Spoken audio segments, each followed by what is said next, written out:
계신 성령님, 이곳에 계신 성령님, 우리에게 말씀하신 주님 이 공동체를 주님 가르치십시오. 같이 우리 맘 열어주시고 주의 빛으로 밝혀 우리 인도하소서. 주님보다 우리 마음이 서지 않고 겸손하게 주님의 말씀 기다리니 주님 손에 우리의 존재를 우리 드립니다. 사랑으로 인도하소서. 한 번 더 주님보다 서지 않고 겸손하게 주님의 말씀 기다리니 주님 손에 우리 드립니다. 사랑으로 인도하소서.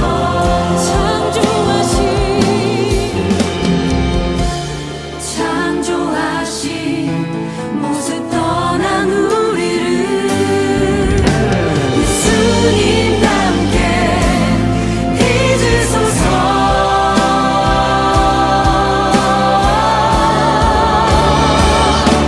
주님보다 앞서지 않고 겸손하게 주님의 말씀 기다리니 주님 손에 우리 삶을 드립니다. 사랑으로 인도하소서. 주님보다 우리 열심히 서지 않고 겸손하게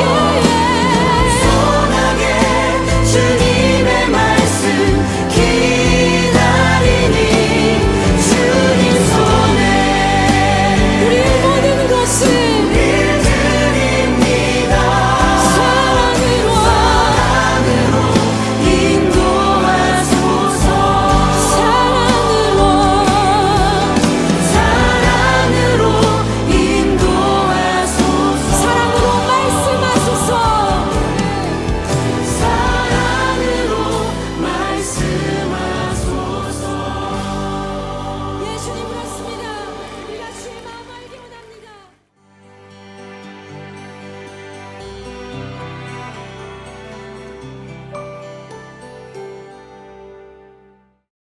안녕하세요. 반갑습니다. 오늘 우리에게 주시는 하나님의 말씀을 같이 읽겠습니다. 창세기 14장 1절부터 16절입니다. 시날 왕 아므라벨과 엘라살 왕 아리옥과 엘람 왕 그돌라오멜과 고임 왕 디달의 시대에 이 왕들이 소돔 왕 베라와 고모라 왕 비르사와 아드마 왕 시납과 스보임 왕 세메벨과 벨라 왕 곧 소알 왕과 싸웠다. 이 다섯 왕은 군대를 이끌고 시딤 벌판 곧 지금의 소금 바다에 모였다. 지난 날에 이 왕들은 12년 동안이나 그돌라오멜을 섬기다가 13년째 되는 해에 반란을 일으켰던 것이다. 14년째 되는 해에 그돌라오멜이 자기와 동맹을 맺은 왕들을 데리고 일어나서 아스드롯 가르나임에서는 르바 사람을 치고 함에서는 수스 사람을 치고 사후의 기랴다임에서는 엠 사람을 치고 세일 산간 지방에서는 호리 사람을 쳐서 광야 부근 엘바란까지 이르렀다. 그리고는 쳐들어온 왕들은 방향을 바꿔서 엔 미스밧 곧 가데스로 가서 아말렉 쪽의 온 들판과 하사손 다말에 사는 아모리족까지 쳤다. 그래서 소돔 왕과 고모라 왕과 아드마 왕과 스보임 왕과 벨라 왕 곧 소알 왕이 시딤 벌판으로 출전하여 쳐들어온 왕들과 맞서서 싸웠다.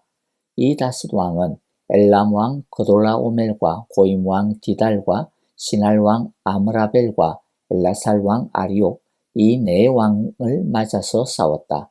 시딤 벌판은 온통 역청 수렁으로 가득 찼는데 소돔 왕과 고모라 왕이 달아날 때에 그들의 군인들 가운데서 일부는 그런 수렁에 빠지고 나머지는 산간 지방으로 달아났다. 그래서 쳐들어온 네 왕은 소돔과 고모라에 있는 모든 재물과 먹거리를 빼앗았다. 아브라함의 조카 롯도 소돔에 살고 있었는데 그들은 롯까지 사로잡아가고 그의 재산까지 빼앗았다. 거기에서 도망쳐 나온 사람 하나가 히브리 사람 아브라함에게 와서 이 사실을 알렸다. 그때에 아브라함은 아모리 사람 마므레의 땅 상수리 나무들이 있는 곳에서 살고 있었다. 마므레는 에스골과는 형제 사이이고 아넬과도 형제 사이이다. 이들은 아브라함과 동맹을 맺은 사람들이다. 아브라함은 자기 조카가 사로잡혀 갔다라는 말을 듣고 집에서 낳아 훈련시킨 사병 318명을 데리고 단까지 쫓아갔다. 그날 밤에 그는 자기의 사병들을 몇 패로 나누어서 공격하게 하였다. 그는 적들을 쳐부수고 다마스쿠스 북쪽 호바까지 뒤쫓았다. 그는 모든 재물을 되찾고 그의 조카 롯과 롯의 재산도 되찾았으며 부녀자들과 다른 사람들까지 되찾았다. 아멘. 약속의 땅 가나안은 강대국들이 패권을 다투는 요충지였습니다. 오늘의 말씀은 고대에 있었던 어떤 국제적인 전쟁을 배경으로 하고 있습니다. 메소포타미아 지역의 네 연합국이 가나안을 쳐들어옵니다. 왜냐하면 사해 쪽의 남부 도시 국가들이 자신들에 대항하여 반란을 일으켰기 때문입니다. 성경은 상당히 자세하게 이 전쟁의 기출을 기록하고 있습니다. 동쪽의 네 왕들은 당시 대상들의 교육노였던 왕의 대로를 따라 내려오면서 반란과 관련이 없었던 오늘날 요르단 동쪽의 나라들을 차례로 격파하였습니다. 그리고 이들은 바로 소돔과 고모라 지역을 공략하지 않고 오른쪽으로 삥 둘러서 세일 산간 지방을 더 공격하고 더 밑으로 내려가 네게브 지방을 우회하여 완전히 반대 방향인 남쪽으로부터 소돔과 고모라 지역을 공격하였던 것입니다. 허를 찔린 소돔과 고모라 왕은 결국 도망치고 맙니다. 이 메소포타미아의 다윗 왕은 소돔과 고모라를 함락시키고 그 성에 들어가서 남아있던 사람들과 재물을 약탈해 버립니다. 먼저 우리가 함께 이 말씀을 통해 생각해 볼 것은요, 이 전쟁의 성격에 대한 것입니다. 이 전쟁은 표면적으로는 소돔과 고모라를 중심으로 한 가나안의 다윗 왕들의 반란 때문이었습니다. 그러나 이 전쟁은 하나님께서 허용하신 전쟁입니다. 왜냐하면 소돔과 고모라의 악이 너무 심했기 때문에 하나님께서 경고를 보내시고 있는 것입니다. 하나님께서 브레이크를 한번 걸어두고 있는 것이죠. 사람들은 이 땅의 평화가 자연스러운 것이라고 착각을 합니다. 그러나 그것은 진짜 착각입니다. 죄로 말미암아 파괴가 되어진 이 세상에 있어서 자연스러운 것은 평화가 아니라 도리어 서로 싸우는 것입니다. 죄는 사람과 사람 사이의 질서와 존중을 앗아가 버렸습니다. 서로 주인이라고 하고 서로가 중심이라고 하기 때문에 언제나 다툼과 분열이 자연스럽게 생겨납니다. 사람과 사람 사이만 그런 것이 아닙니다. 죄로 인해 이 세상도 파괴가 되었습니다. 창세기 3장 17절 18절을 보면 죄로 인해 땅이 저주를 받았다라고 합니다. 땅은 이전과는 달리 가시덤불과 엉겅퀴를 내게 될 것이라고 합니다. 이 말씀은 하나님께서 원래 아름답게 만들어 주셨던 그 완벽한 자연의 조화와 질서가 파괴가 된 것을 말합니다. 그렇기 때문에 죄된 이 세상은 원래 가만히 내버려두면 순식간에 혼란이 찾아옵니다. 땅과 바다도 하늘도 흔들릴 수밖에 없습니다.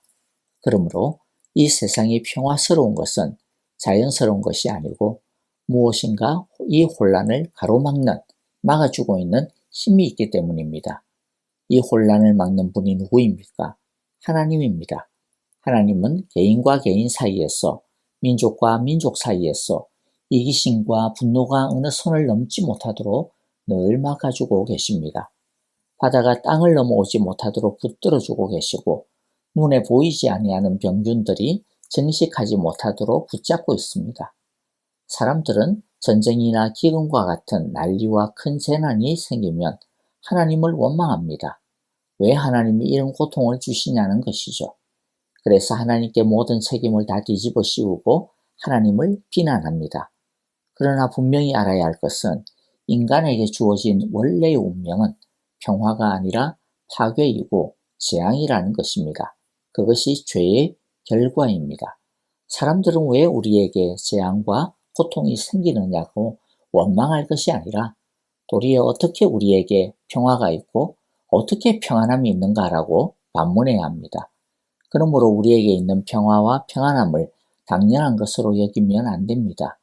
평화와 평안은 하나님께서 우리를 강하게 막아주고 계시고 붙잡아주고 계시기 때문입니다. 그러므로 평화의 주인은 하나님입니다. 또 동시에 전쟁의 주인도 하나님이십니다.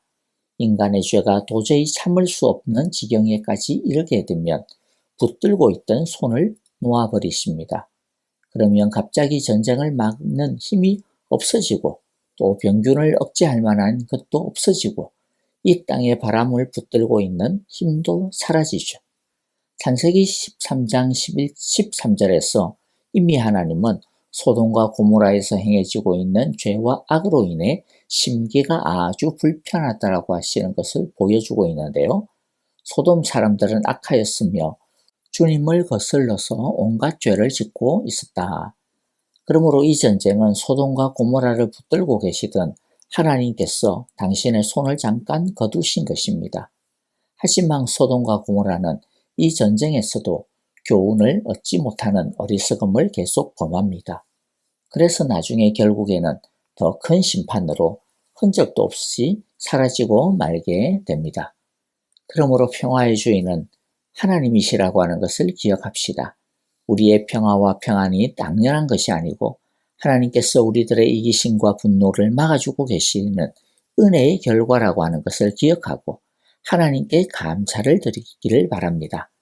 평화의 주인은 하나님이시기 때문에 소돔과 고모라가 역청을 믿었던 것처럼 그 어리석음을 본받지 말고 오직 하나님만을 믿고 의지하며 신뢰하고 순종하는 우리가 되기를 바랍니다.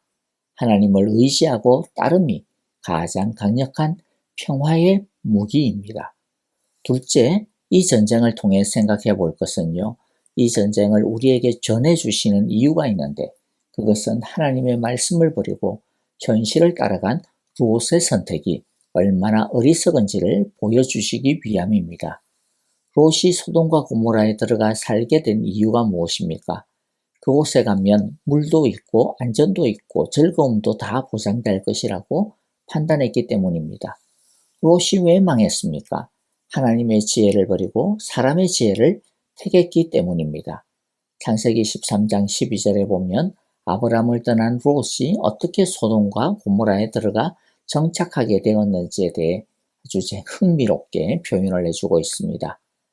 아브람은 가나안 땅에서 살고 롯은 평지에 여러 성읍을 돌아다니면서 살다가 소돔 가까이에 이르러서 자리를 잡았다.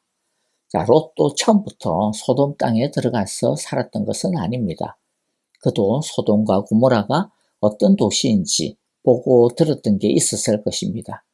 처음에는 무서워서 주변 성읍들에만 머물러 있었습니다. 하지만 차츰차츰 한 걸음 한 걸음 소돔과 고모라에 더 가까이 다가갔습니다.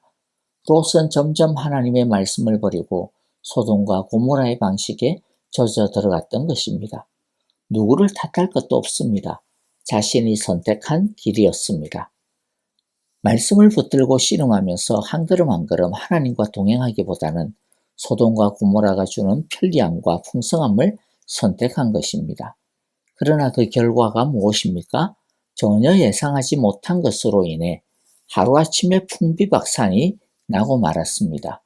하나님은 지금 롯에게 빨리 소돔과 고모라에서 나오라고 경고를 보내고 계시는 것이죠. 여러분 기억합시다.